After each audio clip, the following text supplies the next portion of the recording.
पंडाल के अंदर मेरे गुरु भी बैठे हुए हैं, सर जय कुमार। जब मैं शाहरुख खान की तरह अंग्रेजी बोलता था तो इन्होंने मेरी अंग्रेजी सही की थी। तो मैं चाहूंगा कि मेरे गुरु के लिए बहुत सारी तालियां हों,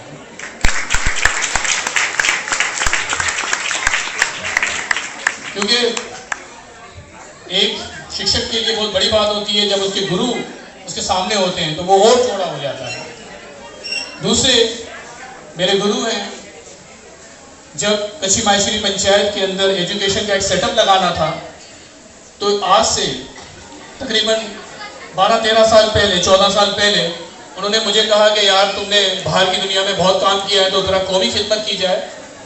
तो श्रीमान मोहन रायबन डिविलियर साहब, जो कि इस वक्त किसी वजह से इस पिंडाल की शान में उन्होंने बेसिकली इजाफा नहीं कर पाए, जस्ट बिकॉज उनकी कुछ पर्सनल प्रॉब्लम्स थी, लेकिन उन्होंने मुझे सॉरी भी कहा और वेल विश भी किया कि भाई आपको जो है बेसिकली दिल बर्दाश्त नहीं होना है, मेरी दुआएं आपके साथ हैं।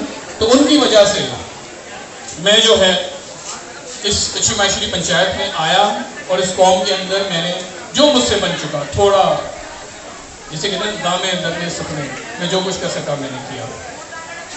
इसके बाद गुरु और चेले की बात यहाँ करूँगा। यहाँ पर कुछ पेरेंट्स बैठे हैं, माएँ भी हैं और जो वालिदैन हैं, फादर्स हैं। इनके दरमियान कुछ ऐसे भी लोग हैं जो गुरु हैं, जो अपनी लाइफ के अंदर कहीं ना कहीं किसी को पढ़ा रहे हैं। आप लोगों ने महाभारत का तो सबने सुना होगा।